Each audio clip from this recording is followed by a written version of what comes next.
Ladies and gentlemen, welcome back. Another very exciting Styes Cards video. Again, we're here with a Vanguard deck profile. I've been getting quite a bit of views, a lot more than I thought I would for these, so I'm going to keep them coming.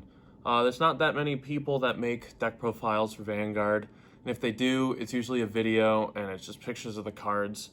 You do have the big Vanguard content creators, but I figured that since there's not that many people just doing random deck profiles, why not start doing that?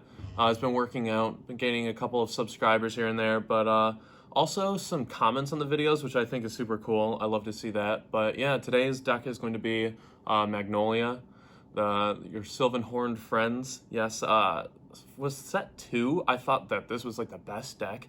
It was just like crazy. You were just attacking 6 times a turn. Your cards were huge, and I still think it's a very good deck, maybe one of the best decks. I don't think it's the very best deck, but I do think this deck is very crazy.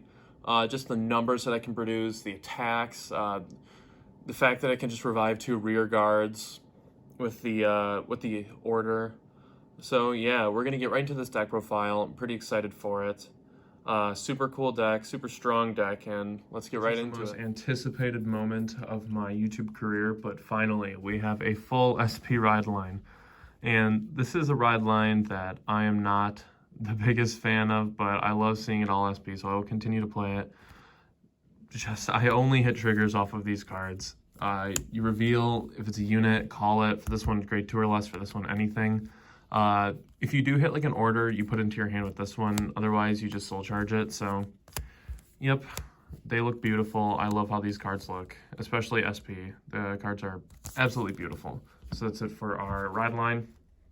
Of course, we play 3 Magnolia. I am not going to have 3 SPs because I like one structure deck and then buy some single cards.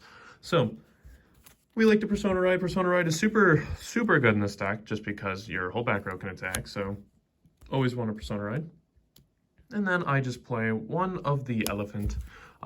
Recently put this down to 1 just because you can revive it from your graveyard. So I don't see any reason to play more than 1, especially just because it's not the most important card, as important as it was with set 2.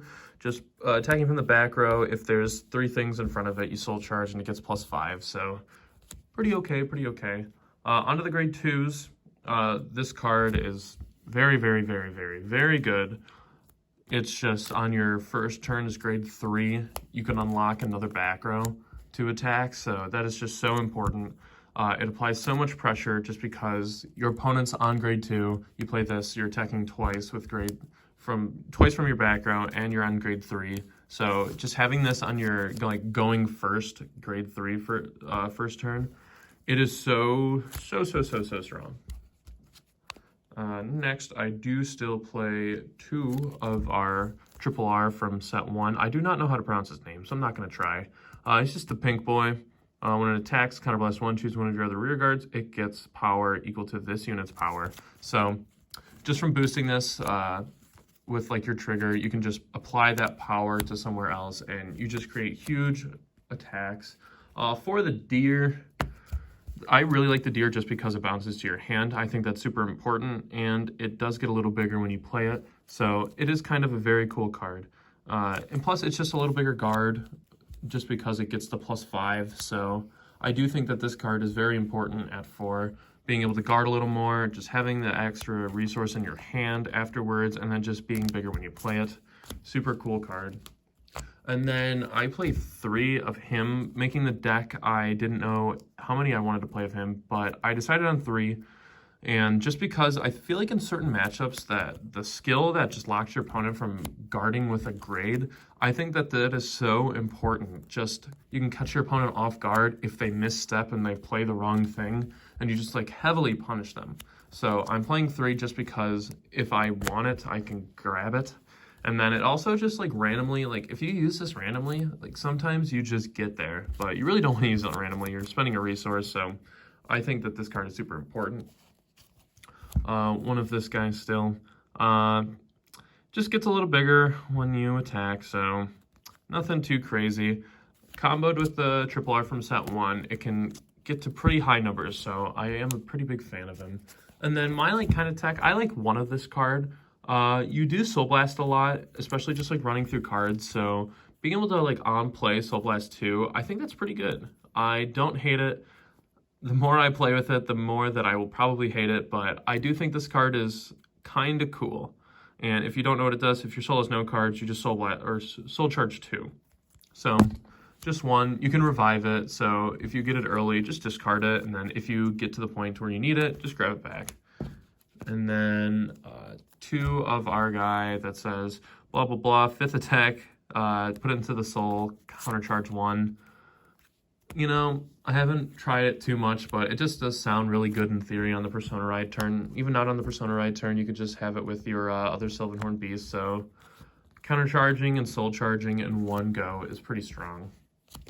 And then I do still play the one of our little 1500 grade 1 Kusi. Maybe it's Kusi. I have no idea, honestly. With every set of Vanguard, the names get harder to pronounce. But yeah, just the 1500 right behind the Vanguard circle, just in case. I used to play more of this, but I think this card is so bad. Just not having a guard power and only having like 1 use, and you have to like combo with the other cards. It's just annoying. So I only play 1 just to revive it. And then 4 Perfect Guard, just because blocking damage is good. And then the only order that I play is the Reborn spell.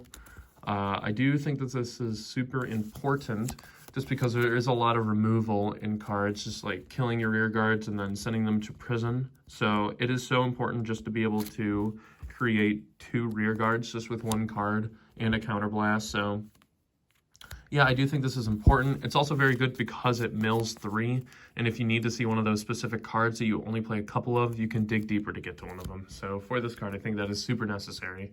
Onto the triggers, are 1 OT.